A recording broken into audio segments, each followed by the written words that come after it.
రెడ్గా తెలంగాణలో ప్రచారం గడువు ముగిసింది. రాష్ట్ర వ్యాప్తంగా ఎక్కడికక్కడ ప్రచారం అయితే ముగిసిపోయిందనే చెప్పాలి. ఇక ఈ రోజు 5 గంటల నుంచి రాష్ట్ర వ్యాప్తంగా 144 సెక్షన్ అయితే అమలు చేస్తూ ఉన్నారు. ఇక ఈసీ కూడా పెట్టిన ప్రెస్ మీట్ లో ఓటర్లు తీసుకోవాల్సిన ఐడి కార్డులకు సంబంధించి ఇతరత్ర నిబంధనల గురించి స్పష్టంగా తెలియజేయడం జరిగింది. మొత్తానికి నల్గొండలో ప్రచారం ఏ విధంగా జరిగింది, ప్రస్తుత పరిస్థితులు ఏ విధంగా ఉన్నాయి అనే అంశానికి సంబంధించి పూర్తి అప్డేట్స్ మా ప్రతినిధి హరిప్రసాద్ లైవ్ లో అందిస్తారు. హరిప్రసాద్. స్వప్న సుమారు నెల రోజుల పాటు ఆయా పార్టీల జాతీయ నాయకులు కావచ్చు, రాష్ట్ర నాయకులు కావచ్చు, ఆయా పార్టీలకు సంబంధించిన అధ్యక్షులు కావచ్చు, వీరందరి ప్రచారంతో పాటు ఉమ్మడి నల్గొండ జిల్లా వ్యాప్తంగా కూడా ప్రచారం అనేది హోరెత్తిపోయింది.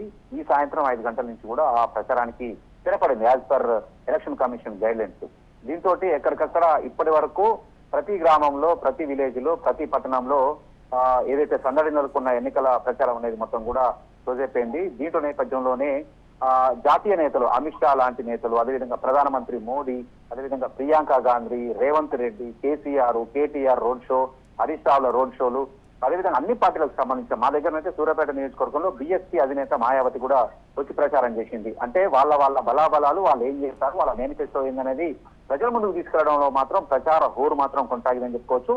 ఈ నేపథ్యంలోనే ఎన్నికల కమిషన్ గైడ్లైన్స్ ప్రకారం 5 గంటల నుంచి అక్కడ నిశ్శబ్ద వాతావరణం నెలకొందని కూడా చెప్పుకోవచ్చు. ఇప్పటి నుంచి పోల్ మేనేజ్మెంట్ కి సంబంధించి ఆ పార్టీల అభ్యర్థులు మొత్తం కూడా వాళ్ళ పనులలో నిమగ్నమై ఉన్నారని చెప్పుకోవచ్చు. మొత్తానికి ఉమ్మడి నల్గొండ జిల్లా వ్యాప్తంగా 12 నియోజకవర్గాలు ఉన్నాయి. 12 నియోజకవర్గాల్లో మొత్తం 276 మంది అభ్యర్థులు ఈసారి ఎలక్షన్లలో పాల్గొంటున్నారు. ఈ 276 మందికి సంబంధించిన అన్ని రకాల ఏర్పాట్లు ఇప్పటికీ ఎలక్షన్ కమిషన్ ఆఫ్ ఇండియా పూర్తి చేసిందని చెప్పుకోవచ్చు. ఇక్కడ ఉన్న రిటర్నింగ్ ఆఫీసర్స్ తోని, అంటే ఓవరాల్ గా జిల్లా కలెక్టర్ ని, ఓవరాల్ గా ఆ జిల్లాలో ఉన్న నియోజకవర్గాల పైన ఆజమాయిషి, అంటే ఆర్ఓగా రిటర్నింగ్ ఆఫీసర్ గా ఉన్నప్పటికీ కూడా ప్రతి నియోజకవర్గానికి మాత్రం ఆ నియోజకవర్గానికి సంబంధించిన రిటర్నింగ్ ఆఫీసర్, అదేవిధంగా ఇన్ఛార్జి రిటర్నింగ్ ఆఫీసర్ తో పాటు ఎక్కడ కూడా ఎటువంటి ఇబ్బందులు కలగకుండా ఈవీఎం మిషన్ల దగ్గర నుంచి కూడా, అదేవిధంగా ఎలక్షన్ కి సంబంధించి రేపటి నుంచి కూడా డిస్ట్రిబ్యూషన్ సెంటర్స్ ఉంటాయి ఆయా నియోజకవర్గాలకు. ఈవీఎం మిషన్లు, అదేవిధంగా దానికి సంబంధించిన అధికార యంత్రాంగం, దానికి సంబంధించిన పోలీస్ యంత్రాంగం, ఇవన్నీ కూడా ఆ పనులలో మాత్రం నిమగ్నమై ఉన్నారు చెప్పుకోవచ్చు. అధికార యంత్రాంగం అయితే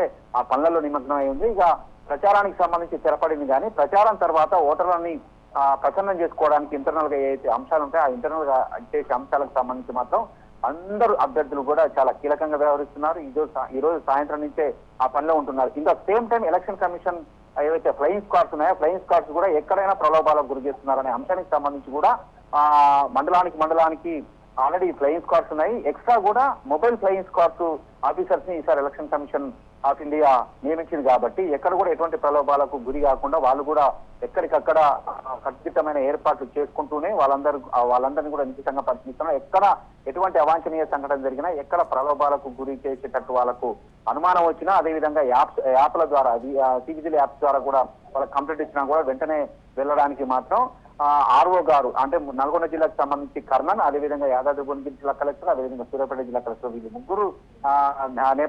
ముగ్గురి ఆధ్వర్యంలో మాత్రం ఆయా నియోజకవర్గాలకు సంబంధించి మాత్రం ఈ ఫ్లయింగ్ స్క్వాడ్ బృందాలు మాత్రం విరివిగా తిరుగుతున్నాయి. గతంలో కంటే మాత్రం ఈసారి కొంత స్ట్రిక్ట్ గా వీళ్ళంతా కూడా పనిచేస్తున్నట్టుగా తెలుస్తుంది. ఏదైతే ప్రచారం చేస్తున్న సందర్భంలో ప్రచారానికి ఉపయోగించే ప్రతి వాహనాన్ని, ప్రచారానికి ఉపయోగించే ప్రతి జెండాను, ప్రచారానికి వచ్చే ప్రతి మనిషిని ఎక్కగట్టి కూడా ఆ ఎక్స్పెండిచర్ సంబంధించి ఆ అభ్యర్థుల పేరు మీద ఆల్రెడీ ఇప్పటికే వాళ్ళు దాఖలు చేయడం జరిగింది. దానికి సంబంధించి కూడా పక్కా లెక్కలతోటి ఎలక్షన్ కమిషన్ ఆఫ్ ఇండియా ముందుకెళ్తుంది. ఈ నేపథ్యంలోనే ఏదైతే ప్రధానంగా కాంగ్రెస్, అదేవిధంగా బీఆర్ఎస్, అదేవిధంగా బీజేపీ, ఈ 3 పార్టీలతో పాటు అక్కడక్కడ ఇండిపెండెంట్ల ప్రాబల్యం కూడా ఎక్కువగా ఉంది. ఉదాహరణకు నల్గొండ నియోజకవర్గానికి సంబంధించి అదేవిధంగా సూర్యాపేట నియోజకవర్గానికి సంబంధించి హుజూర్నగర్ నియోజకవర్గం, ఈ 3 నియోజకవర్గాల్లో త్రిముఖ పోటీ చాలా బలంగా ఉండే అవకాశం కనిపిస్తుంది. మిగతా చోట్ల మాత్రం కాంగ్రెస్ పార్టీ, బీఆర్ఎస్ పార్టీ నువ్వా నేనా అనే విధంగా మాత్రం కొనసాగుతున్నప్పటికీ కూడా ఏదేమైనప్పటికీ కూడా ప్రజలకు సంబంధించి ప్రజలలో ఇప్పటివరకు ఎన్నికల ప్రచార హోరు మాత్రం కంప్లీట్ కావడంతో మాత్రం కొంత ఆ సందడి, అదేవిధంగా అది అంతా కూడా సద్దుమణిగిందని కూడా చెప్పుకోవచ్చు. రేపటి నుంచి ఎన్నికల ప్రక్రియకు సంబంధించి రేపు ఉదయం నుంచి కూడా ఈ పనులు స్టార్ట్ అయ్యే అవకాశం ఉంది. కాబట్టి ఇప్పటికే ఆల్రెడీ అన్ని రకాల ఈవీఎం మిషన్స్, అదేవిధంగా అన్ని రకాల వాళ్ళకు ఏవైతే ఉద్యోగస్తులు ఉన్నారో వాళ్ళు డ్యూటీ చేసే వాళ్ళకు డ్యూటీ చార్ట్ అయ్యాయి. ఇప్పటికే 2 సార్లు ఎలక్షన్ కమిషన్ ఆఫ్ ఇండియా వాళ్ళకు ట్రైనింగ్ కూడా ఇచ్చింది. వాళ్ళు ఎలా ఉండాలి, ఏం సంగతి, పోలింగ్ బూత్ల దగ్గర ఎటువంటి ఎలా ప్రవర్తించాలి, పోలింగ్ బూత్లకు సంబంధించి ఎటువంటి శిక్షణ కార్యక్రమాలు ఉన్నాయి, ఇవన్నీ కూడా కంప్లీట్ అయినా కానీ రేపటి నుంచి డిస్ట్రిబ్యూషన్ సెంటర్ పెడుతున్నారు. ఏ నియోజకవర్గానికి అక్కడ డిస్ట్రిబ్యూషన్ సెంటర్ ఇప్పటికే ఎలాంటి వాళ్ళ ఉద్యోగులకు సంబంధించి ఏ నియోజకవర్గానికి ఎంతమంది ఉద్యోగస్తులు ఒకవేళ ఉద్యోగస్తులు సరిపడా ఉన్నప్పటికీ కూడా మళ్ళీ రిజర్వ్ లో కొంతమందిని రెడీగా ఉంచింది కాబట్టి ఏదైతే దాని ప్రకారమే రేపు డిస్ట్రిబ్యూషన్ సెంటర్ల ద్వారా ఆయా నియోజకవర్గాల్లోని మండలాలకు ఆయా నియోజకవర్గాల్లోని పోలింగ్ బూత్లకు ఎవరెవరిని కేటాయిస్తున్నారని దానికి సంబంధించి ఇప్పటికే లిస్ట్ అవుట్ అయిన నేపథ్యంలో మాత్రం రేపు 8 గంటల నుంచి కూడా డిస్ట్రిబ్యూషన్ సెంటర్ల ద్వారా ఈవీఎం మిషన్లు అదేవిధంగా దాంతో పాటు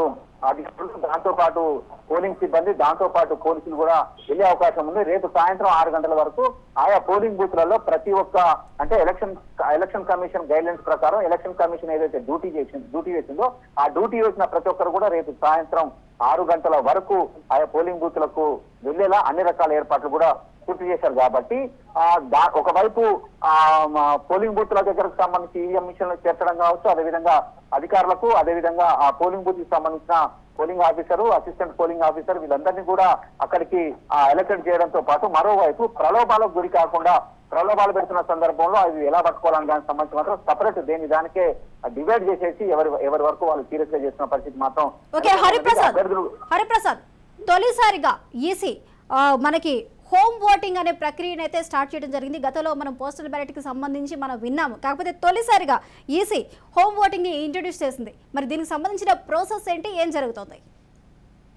హోమ్ ఓటింగ్ అనేది అంటే ఎవరైతే వృద్ధులు ఉంటారో 80 సంవత్సరాలు దాటిన వృద్ధులకు సంబంధించి వాళ్ళు అక్కడి వరకు రాలేరు, ఓటు వేయలేరు. కాబట్టి ఇప్పటికే వాళ్ళకి పోస్టల్ బ్యాలెట్ తరఫున వాళ్ళని ఇంటికే దగ్గర పోయి ఎవరైతే సంబంధిత అధికారి ఉంటారో ఆ అధికారి ఇంటి దగ్గరికి వెళ్ళి ఆ సంబంధిత అధికారి బ్యాలెట్ బాక్స్ బ్యాలెట్ పేపర్ ఇచ్చేసిన తర్వాత లేకపోతే ఈవీఎం మిషన్ సంబంధించి ఇచ్చిన తర్వాత వాళ్ళని ఓటేసుకొని దగ్గరకు తీసుకురావడం. అంటే ఎవరైతే వృద్ధులు అదేవిధంగా వికలాంగులు ఉన్నారో వాళ్ళందరూ కూడా ఇక్కడికి రావడం చాలా ఇబ్బందికరమైన పరిస్థితి ఉంది. కాబట్టి ఈసారి హోమ్ ఓటింగ్ అనేది కొత్త విధానాన్ని తీసుకొచ్చింది. అదేవిధంగా పోస్టల్ బ్యాలెట్ సంబంధించి కూడా గతంలో కంటే ఇప్పుడు చాలా మార్పులు కూడా చేసింది. అంటే పోస్టల్ బ్యాలెట్ కొంత అమ్ముకుంటున్నారనే ఆరోపణలు వచ్చిన నేపథ్యంలో దీనికి చెక్ పెట్టడానికి పోస్టల్ బ్యాలెట్ వేసే ప్రతి ఉద్యోగి కూడా, పోస్టల్ బ్యాలెట్ వేసే ప్రతి జర్నలిస్ట్ కూడా, పోస్టల్ బ్యాలెట్ వేసే ఇతర ఉద్యోగస్తులందరినీ కూడా ఈసారి ఒక సెంటర్ ని అంటే ఒక్కొక్క పట్టణానికి ఒక్కొక్క సెంటర్ ని ఏర్పాటు చేసి ఆ సెంటర్ దగ్గరికి వాళ్ళే వచ్చి ఓటు వేసే విధంగా మాత్రం అన్ని రకాల ఏర్పాట్లు పూర్తి చేసింది. ఇప్పటికే 99% పోస్టల్ బ్యాలెట్ ఓటింగ్ అనేది కూడా పూర్తిగా అయిపోయింది. అంటే ఇదివరకు ఏంటంటే పోస్టల్ బ్యాలెట్ ఓటు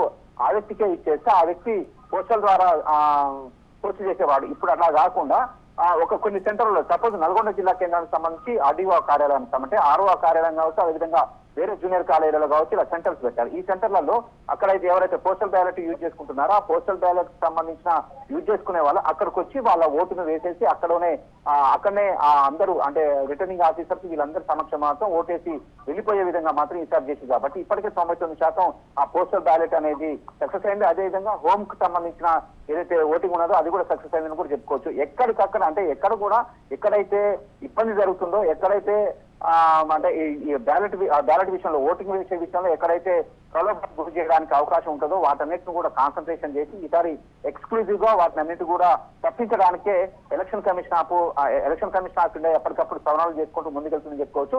గత సాధారణ ఎన్నికలతో పోల్చుకుంటే మాత్రం ఈసారి ఇంకా స్ట్రిక్ట్ గా ఉన్నది ఎలక్షన్ కమిషన్ ఆఫ్ ఇండియా. అంటే అభ్యర్థులు ఖర్చు చేసే ఎక్స్పెండిచర్ విషయంలో కావచ్చు, అభ్యర్థులు మాట్లాడే వాటి గురించి కావచ్చు.